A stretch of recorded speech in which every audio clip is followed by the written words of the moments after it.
I'm Mrs. Durden, and I am going to be showing you guys how to use Zoom to make learning videos for your classroom. So learning videos would be anything that you would record and then upload for your students or parents so they know what's going on. So you could do a tutorial or mini lesson like I'm doing. I'm doing a tutorial for you guys. You could be teaching a lesson. You could be doing a lab and demonstrating something that's more hands-on. You could be doing a read aloud, read the chapters of a novel. Let's say you're going to be absent for a few days and you're going to have a sub.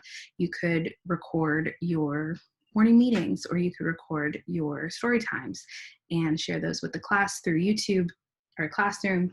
And maybe you could do read alouds virtually a couple times a week to bring in those real kids and make them feel a little, more included.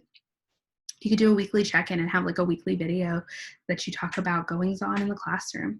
You could do a slideshow where you do an introduction to a chapter or a concept and then go through the slideshow and then narrate over it. All of those are things that you can do in Zoom, and you can share that with your class. Those are just some ideas, by far not exhaustive. So there's lots of different things that you could do with learning videos. There's some great ideas online, and we'll be talking more about that in the future. But for right now, this is how you do it. So a couple tips: make sure that your light source is in front of you. You have some light shining on your face. A window is great. Just a lamp or a light is great. Just make sure we can see you.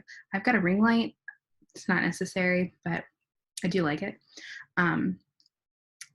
Just the big thing is really not having the light behind you, because it puts you in shadow and it makes you really difficult to see. The next thing is to try to elevate your camera. So take your laptop and lift it to put it on books. I've got mine on a box, so my camera is actually like here, and I'm almost looking up at it versus looking down. Think of it taking a selfie. You want your selfie here, you don't want your selfie down here. Not a good look for most people. So that's the same thing with your camera. So try to elevate your camera, smile, light in front of you. Try not to use a script. Try to use an outline if you can. Obviously, you're like reading something, that's different, but and try to keep it short. That's a big problem that I have. I've recorded this several times trying to not talk so much. So we're getting there. But so we're going to start with just how to start a recording, how to start a meeting. So you would start a meeting as you would if you were starting one with your class or with your colleagues. And I'm going to share my screen with you to show you how to do that. So here is my Zoom kind of home screen on the desktop app, or it's called the desktop app, but it's on my laptop. You guys all should have this on your devices, on your teacher laptops. If you don't, let me or Miss Let know and we'll fix that for you. And so we have Zoom here, and this would normally say new meeting or schedule. So new meeting would just start a meeting automatically. Schedule, you can schedule a meeting. I highly recommend scheduling. Well, not highly.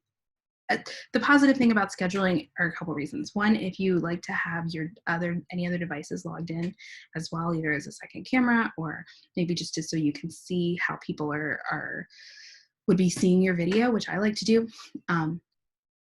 That way the link is always the same. So every time you have you're going to record something, if you know you're going to do your weekly story time online, you could just always use that meeting, and the link is always the same. So you could hop on your phone and click the same link. You don't have to worry about emailing it to yourself every time or anything like that.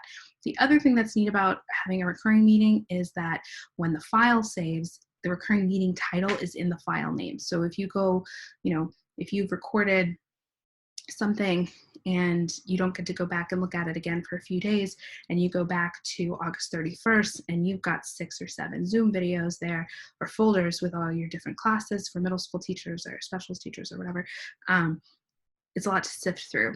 But if you have, 8th grade science, 7th grade science, 6th grade science, learning video, it's a lot easier to distinguish it. So if you've got everything else labeled, you're obviously going to know this one, but it's something to think about.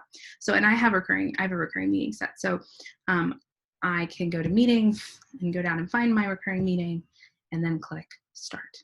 And I start my meeting. Now, when you start your meeting, I'm going to stop sharing for a second.